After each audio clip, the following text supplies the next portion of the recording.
Apa kabar ibu-ibu? Baik ya, semangat semuanya ya. Oke, sekarang kita lanjutkan kegiatan kita pada hari ini. Berdiri dulu ya ibu-ibu, kita bangkitkan semangat kita. Kita tepuk salut dulu. Coba, tepuk salut, 1, 2 ya. Tepuk salut. Salut, salut. Salut, salut. Salut. Oke, silakan duduk ibu-ibu.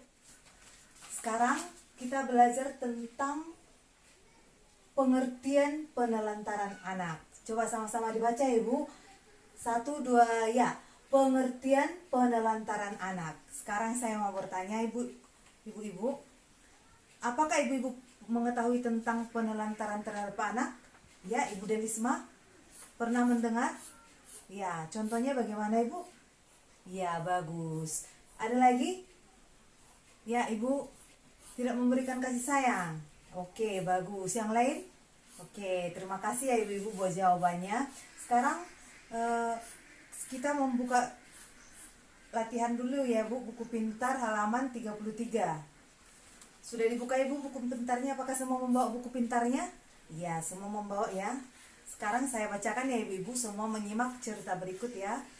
Kisah Tasripin, bocah 12 tahun yang harus menghidupi ketiga adiknya. Jauh di sebuah dusun di desa Gunung Lura, kecamatan Cilongok, Banyumas, Jawa Tengah, Tasripin, bocah tanggung dari dusun pesawahan, harus hidup sendiri dan mencari nafkah untuk menghidupi ketiga adiknya, Dandi 9 tahun, Rianti 7 tahun, dan Dario 5 tahun. Tasripin harus bekerja di sawah agar adik-adiknya tetap bisa makan.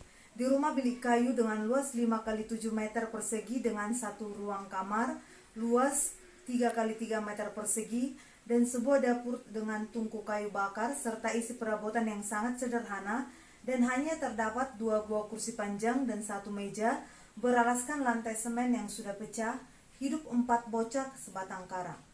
Ayah mereka pergi bekerja di Kalimantan bersama kakak tertuanya, sementara ibunya meninggal akibat tertimbun longsor saat sedang mencari pasir 1 tahun lalu. Kini bocah-bocah tersebut harus hidup sebatang kara dan tidur dalam satu kamar dengan kasur dan bantal yang sudah tampak lusuh dengan ditutupi matras. Ketiga adiknya sangat mengandalkan kakak kedua mereka, Tasripin, yang setiap hari harus bekerja di sawah dengan mencangkul, membersihkan sisa-sisa padi, serta menanam padi bersama warga desa pada saat masa tanam. Ibu sudah meninggal dan bapak bekerja di Kalimantan bersama kakak, kata Tasripin. Hampir setiap hari Tasripin mesti pergi ke sawah untuk mencari uang demi menghidupi ketiga adiknya. Para tetangga sekitar yang simpati dengan keadaan Tasripin pun kadang sering membantu memberikan nasi maupun lauk pauk bagi bocah-bocah tersebut. Tak jarang mereka hanya makan dengan nasi seadanya, namun tampak nikmat.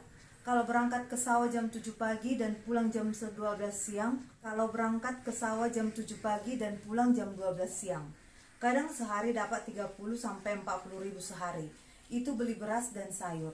Sisanya untuk jajan adik, jelas bocah yang telah putus sekolah itu. Pagi sebelum dia berangkat ke sawah, Tasripin harus memasak nasi dan sayur untuk adik-adiknya. Selain memasak, dia juga harus mencuci pakaian, menyapu, serta memandikan adik-adiknya.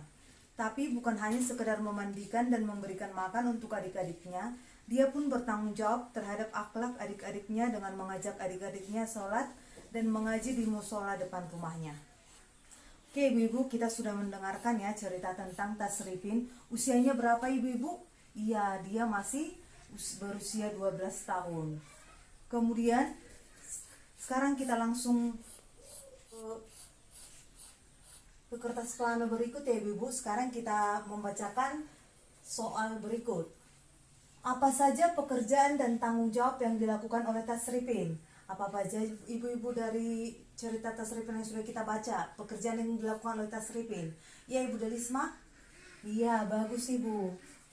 Mau masak, Tasripin mau masak ya ibu buat adik-adiknya. Kemudian apa lagi? Ya, Ibu Nunu? Iya, bagus. Tasripin bekerja di sawah. Oke, bekerja di sawah. Apalagi ibu-ibu pekerjaan Tasripin? Apalagi ibu-ibu? Iya, dia juga mencuci pakaian. Kemudian memandikan adik-adiknya.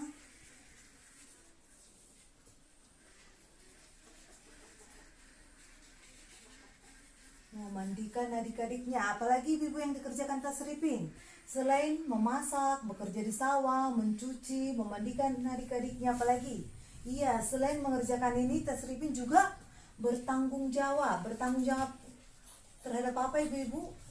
Bertanggung jawab terhadap akhlak adiknya.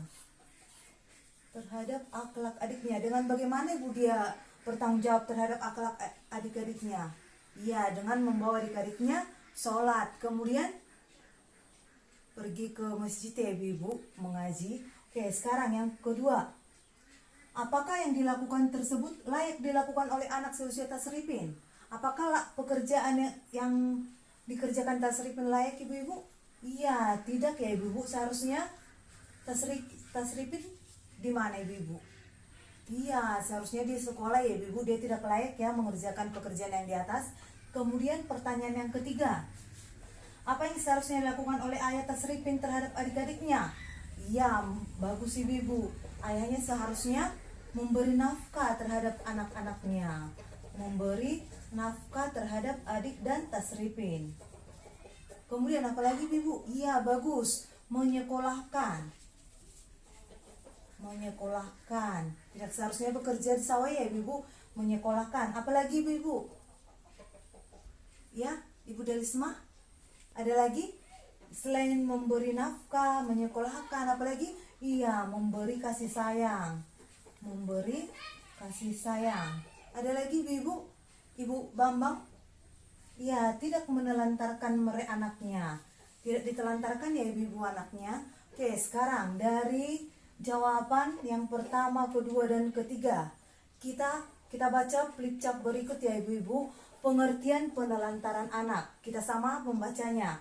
Tidak dilakukannya kewajiban dan tanggung jawab orang tua atau pengasuh dalam memenuhi kebutuhan dasar anak, baik fisik, psikis, rohani maupun sosial. Berarti tidak dilakukannya kewajiban. Apa tadi ayat tasripin dibilang menelantarkan anak ibu-ibu? Iya, dia tidak memberi tanggung jawab. Dia meninggalkan anaknya, membiarkan anaknya menghidupi adik-adiknya. Kemudian berarti di sana baik fisik, psikis, rohani maupun sosial tidak diberikan ya ibu-ibu kepada anaknya. Malah anak tertua yaitu tasripin lah yang memberikan itu semuanya kepada adik-adiknya. Kemudian anak terlantar adalah anak yang karena suatu sebab orang tuanya melalaikan kewajibannya sehingga kebutuhan anak tidak dapat terpenuhi dengan wajar, baik secara rohani, jasmani maupun sosial. Berarti dari cerita tasripin kita bisa mengambil kesimpulan ya ibu-ibu bahwa penelantaran anak itu adalah tidak memberi kebutuhan dasarnya, baik fisik, psikis, rohani maupun sosial. Jadi ibu-ibu sampainya di rumah, ibu-ibu harus mempraktekkannya di rumah ya ibu-ibu. Contohnya, ketika ibu melihat di sekitarnya ada seorang anak yang menangis, dibiarkan oleh orang tuanya, apakah itu termasuk ke penelantaran anak?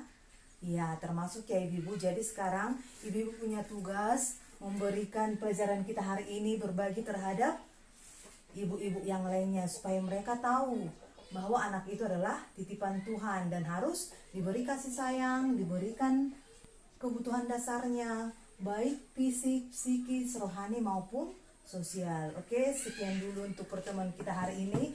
Kita tutup pertemuan kita dengan berdoa. Doa dimulai, doa selesai. Oke, baik ibu-ibu, kita akan berjumpa di bulan depan di rumah ibu siapa? Ibu Bambang. Oke, silakan kita akhiri pelajaran kita ibu-ibu. Selamat sore, terima kasih.